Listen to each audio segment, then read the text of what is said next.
पहले के लोग 100-100 साल तक जीते थे क्योंकि उनका जीवन था भाई प्रकृति के संग और भोजन था शुद्ध, सात्विक और केमिकल रहित। वे पुरुष और स्त्रियां थे मजबूत, निरोगी, क्योंकि वे ऋषि मुनियों द्वारा बनाई गई आयुर्वेदिक औषधियों का सेवन करते थे। लेकिन आज इस भीड़ भाड़ और केमिकल भरी दुनिया में मनुष्य का शरीर कमजोर, थका और रोगी हो गया है। इसीलिए श्री धन्वंतरी धाम सरकार ने आयुर्वेद की उसी खोई हुई परंपरा को पुनः जीवित किया है। हजारों साल पुराने ऋषि मुनियों के सूत्र से बना दिव्य शक्ति आयुर्वेदिक पाउडर यह शरीर को अंदर से मजबूत बनाता है, रक्त शुद्धि करता है और ऊर्जा भरता है। अब समय है फिर से स्वस्थ, शक्तिशाली, दीर्घायु बनने का। दिव्य शक्ति के साथ अपनाइए प्राकृतिक जीवन शक्ति। आज ही ऑर्डर करें। आपण बघत आहात डिजिटल इंडियाचे डिजिटल न्यूज। ठाम मत मराठी न्यूज।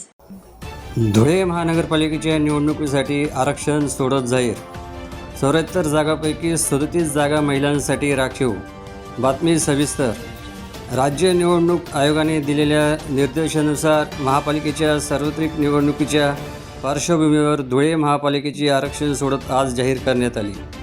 धुळे महापालिकेत एकूण 19 प्रभाग असून 74 सदस्य निवडले जाणार आहेत। 19 पैकी 17 प्रभाग हे 4 सदस्य असून उर्वरित 2 प्रभाग हे 3 सदस्य असणार आहेत। यातील महिलांसाठी एकूण 37 जागा आरक्षित असून अनुसूचित जातीकरिता एकूण 6 जागा असून त्यातील महिलांसाठी 3 जागा आरक्षित करण्यात आल्या आहेत। अनुसूचित जमातीसाठी 5 जागांपैकी 3 जागा आरक्षित करण्यात आल्या आणि नागरिकांचा मागास प्रवर्गासाठी एकूण 10 जागाच आरक्षण निश्चित करण्यात आलं। तसेच निवडणूक आयोगाच्या सूचनेप्रमाणे सर्वसाधारण जागांपैकी 21 जागा महिलांसाठी निश्चित करण्यात आल्या असल्याची माहिती धुळे मनपाचे आयुक्त तथा प्रशासक नितीन कापडणीस यांनी यावेळी दिली। धुळे महानगरपालिकेची सार्वत्रिक निवडणूक 2025 साठी आज आरक्षण निश्चिती आणि सोडत काढण्यात आली।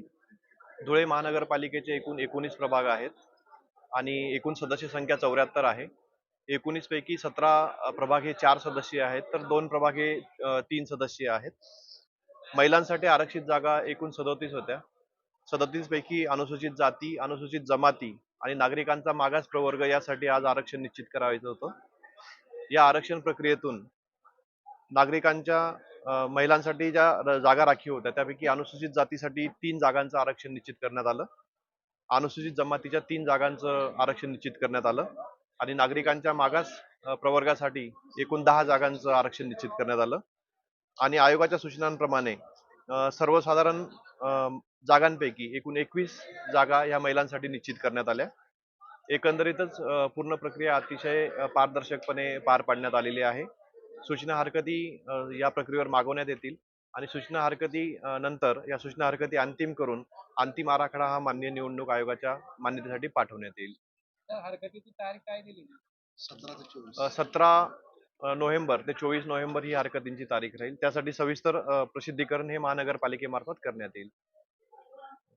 महाराष्ट्रातील ताज्या घडामोडींसाठी पाहत रहा ठाम मत मराठी न्यूज। तसेच आमच्या चॅनलला लाईक, शेअर, सबस्क्राईब करायला विसरू नका।